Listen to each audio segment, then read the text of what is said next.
आज हम लोग इस स्ट्रैटेजी वीडियो में हम लोग 3 चीज़ें डिस्कस करेंगे।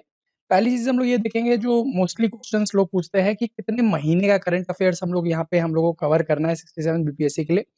किन सोर्सेज़ से करना चाहिए, किस तरीके से करना चाहिए और आखिरी चीज़ हम ये डिस्कस करेंगे कि किन एरियाज़ पे फ़ोकस करना चाहिए। तो ये कुछ चीज़ें हैं जो हम लोग आज इस पेपर में इस वीडियो में हम लोग डिस्कस करेंगे, ताकि जो 30 क्वेश्चन हमारे करंट अफेयर से रिलेटेड आते हैं, जो कि इंडिया से भी रिलेटेड रहते हैं और बिहार से भी रिलेटेड रहते हैं, वो हमारा ना छूटे क्योंकि ये एक बहुत इंपॉर्टेंट सेक्शन है बीपीएससी के लिए। तो ये इस पे आप अगर फ़ोकस करके इस पे कमांड अगर कर लेते हैं, तो आपका सिलेक्शन का रेट काफ़ी बढ़ जाता है। तो चलिए हम लोग इस वीडियो को जल्दी से शुरू करते हैं।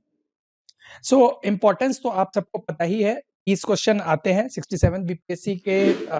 अगर आप पेपर देखें सीरीज सी तो वहाँ क्वेश्चन 51 टू 80 जो है वो आपका करंट अफेयर से रिलेटेड था। एक जो अच्छी बात इसके अंदर ये भी है कि आपको उसके जो 30 क्वेश्चन है वो एक साथ मिलते हैं, तो ये एक बहुत एडवांटेजियस चीज है जो आपको होती है। इसके अंदर आपको ढूंढना नहीं पड़ता है। तो अगर आप देखें 30/150 मतलब आपका 1/5 पेपर जो है 20% जो है आपका बीपीएससी के अंदर करंट अफेयर्स का रहता है। तो अगेन आप देख सकते हैं इसका काफ़ी ज़्यादा इम्पोर्टेंस है। तो आप कितने महीने का करंट अफेयर्स यहाँ पे कवर करना चाहिए? तो मैंने जब 67 बीपीएससी प्रीलिम्स का पेपर जब मैंने एनालाइज़ किया, तो मैंने एक चीज़ पाई कि 1 जनवरी 2021 से क्वेश्चन्स पूछे गए थे यहाँ पर। जो लास्ट मेरे को मिला वो जनवरी 2020 तक का भी क्वेश्चन्स सॉरी दिसंबर 2020 तक का भी क्वेश्चन्स मिला मेरे को वहाँ पर। तो इससे यहाँ पे आप एक चीज़ देखिए कि अगर हम ये भी अज़्यूम कर लें कि सबसे पहले बीपीएससी का 67 प्रीलिम्स दिसंबर में महीने में होने वाला था, जो कि आपका एक्सटेंड होते-होते फिर जाके मई में हुआ, कंडक्ट हुआ मई में 2022 में। तो अगर हम दिसंबर को भी अगर हम बेसलाइन मान के चलें, तो भी हमारा 1 साल का करंट अफेयर्स बीपीएससी ने पूछा है। ठीक है? तो 1 साल का करंट अफेयर्स अब बीपीएससी पूछ रही है। पहले क्या होता था कि ये फिगर जो है 6 महीने का ही होता था। 6 महीने से 7 महीने से ज़्यादा बीपीएससी करंट अफेयर्स नहीं पूछती थी, मैक्सिमम 8 महीने तक जाती थी। बट यहाँ पे अब देखा जा रहा है कि 1 साल तक का भी बहुत एविडेंटली क्वेश्चन्स बीपीएससी पूछ रही है। अब क्योंकि हमारा जो पेपर है वो अगस्त महीने के अंदर कवर्ड है, क्योंकि मई का पेपर था, तो मई तक में मई से क्वेश्चन आए थे और जनवरी से क्वेश्चन थे, तो ऑलमोस्ट 1.5 साल का कवर पीरियड हो जाता था। यहाँ पे अगस्त में पेपर है, तो अगर हम मान के चलिए कि पेपर अभी भी अगर बन रहा है, तो 1 साल का तो डेफिनिट आपको कवर करना है। तो अगर आपके पास समय कम है, तो आप अगस्त 2021 से लेके एटलीस्ट अगस्त 2022 तक का पेपर आप डेफिनिट 100% आपको कवर करना ही करना है। और अगर आपके पास थोड़ा समय ज़्यादा है कि आपने 1 साल का ऑलरेडी कवर कर रखा है अगर, तो आप 1 जनवरी 2021 से लेके जुलाई 2022 तक का आप कवर कर सकते हैं। तो इतना अगर आप करेंगे, अ, अगर इतने महीने का अगर आप करंट अफेयर्स कवर कर लेते हैं, तो आप कहीं से भी इसमें चूकेंगे नहीं, आपको कोई भी प्रॉब्लम नहीं आएगी, आप मोस्टली हर क्वेश्चंस को टैकल कर पाएँगे। तो आप किन एरियाज़ को ज़्यादा फ़ोकस करना है? अगर हम पढ़ रहे हैं इतने महीने का, तो अगर हम करंट अफेयर्स पढ़ेंगे तो किन एरियाज़ पे हम ज़्यादा फ़ोकस करें, जिससे क्वेश्चन ज़्यादा पूछे जा रहे हैं? तो जब मैंने 67 का पेपर जब एनालाइज़ किया, तो मैंने देखा इसमें ज़्यादातर क्वेश्चन्स आप देखेंगे इंटरनेशनल रिलेशन अफेयर्स से रिलेटेड जो है, इसका इंडिया के ऊपर काफ़ी इम्पैक्ट है, वैसे क्वेश्चन्स का काफ़ी इम्पोर्टेंस है, उसमें काफ़ी क्वेश्चन पूछे गए थे। उसके बाद बिहार रिलेटेड क्वेश्चन है, जो बिहार पॉलिटी से रिलेटेड है और बिहार के जो लोग हैं, जिन्होंने अच्छा किया है, किसी भी लेवल पे, उससे रिलेटेड क्वेश्चंस पूछे गए थे और बिहार गवर्नमेंट की से रिलेटेड और बिहार गवर्नमेंट की स्कीम से रिलेटेड क्वेश्चंस ज़्यादा पूछे गए थे। तो बिहार से रिलेटेड जो भी कॉन्टेक्स्ट में क्वेश्चंस अगर आपको करंट अफेयर्स में मिलते हैं, तो वो आपको डेफिनिटली उसको कवर कर लेना चाहिए। स्पोर्ट्स से रिलेटेड भी क्वेश्चंस काफ़ी पूछे गए हैं, तो वो भी आपको कवर करना चाहिए।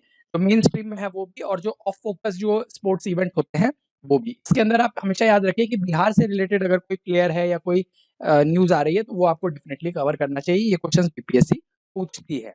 तो ये 3 एरिया से majority of the question 90% of the question in 3 area से पूछे गए हैं, तो इस पे आपका डेफिनिट फोकस होना चाहिए। एक और लास्ट चीज़ जो अब हम इसमें लोग पूछते हैं कि किन सोर्सेज़ से पढ़ें? ये एक बड़ा इम्पोर्टेंट चीज़ आ जाती है कि पढ़ें कहाँ से?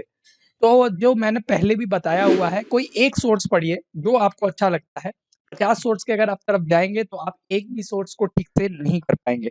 तो एक ही सोर्स पढ़िए पर उसको बार-बार पढ़िए। अगर ये चीज़ आप कर पाते हैं तो आपके रिटेन करने की प्रोबेबिलिटी बढ़ती है, क्योंकि ये एक फैक्चुअल चीज़ है, इसके अंदर बहुत ज़्यादा दिमाग नहीं लग रहा है आपका। आप इसको रट रहे हैं एक तरीके से, तो जितना कम सोर्स आप रखेंगे उतना ज़्यादा आपकी प्रोबेबिलिटी बढ़ती है। तो मैंने ये देखा था जीके टुडे का जो पेड सब्सक्रिप्शन वाला जो है, जो अपने स्टूडेंट्स को देते हैं, उसके अंदर मैं जैसे करता था कि मैं सिर्फ़ क्वेश्चन सॉल्व करता था।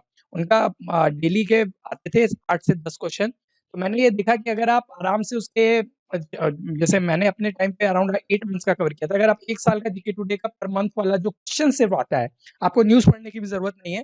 अगर आप क्वेश्चन्स खाली उनके सॉल्व कर लेते हैं डेली वाले, तो भी आपका 90% क्वेश्चन्स आपका निकल जाएगा। बाकी अगर आप क्लाउड अफेयर्स, प्रतियोगिता दर्पण, स्पीडी अगर इनको भी अगर आप फ़ॉलो करना चाहें, तो भी आप कर सकते हैं, ये भी सेफ सोर्सेज़ है। तो इन कुछ सोर्सेज़ से मैं प्रेफ़र करूँगा कि आप इसको पढ़ें और क्वेश्चन ओरिएंटेड पढ़ें। मतलब सिर्फ़ क्या होता है, बहुत बार मैं क्वेश्चन बार-बार जीके टुडे इसलिए बोलता हूँ कि वो क्वेश्चन फॉर्म में जब रहता है, जबकि क्लाउड अफेयर्स वगैरह भी क्वेश्चन फॉर्म में प्रोवाइड कराता है, तो अगर आप वहाँ से करना चाहें, तो वहाँ से भी कर सकते हैं, कोई दिक्कत नहीं है। बट उन उन सोर्सेज़ से करें जहाँ क्वेश्चन रिलेटेड चीज़ें करंट अफेयर से पूछा हुआ है। क्योंकि होता क्या है कि अगर आप क्वेश्चन्स के फॉर्म में जब पढ़ते हैं चीज़ों को, तो वो आपके दिमाग में कहीं न कहीं बस जाती है, तो आपका जो है मेमोरी से उसको रिट्राइव करना, उसको निकालना और वहाँ पे फिर एग्ज़ामिनेशन डे में मार्क करना आंसर ज़्यादा आसान हो जाता है। तो यही एक रीज़न है जिसके लिए मैं कहता हूँ क्वेश्चन ओरिएंटेड स्टडी करनी चाहिए कभी भी। सिर्फ़ आप प्लेन अगर थ्योरी पढ़ेंगे तो हो सकता है वो आपके दिमाग में रजिस्टर ना हो और आप उसको भूल जाएँ।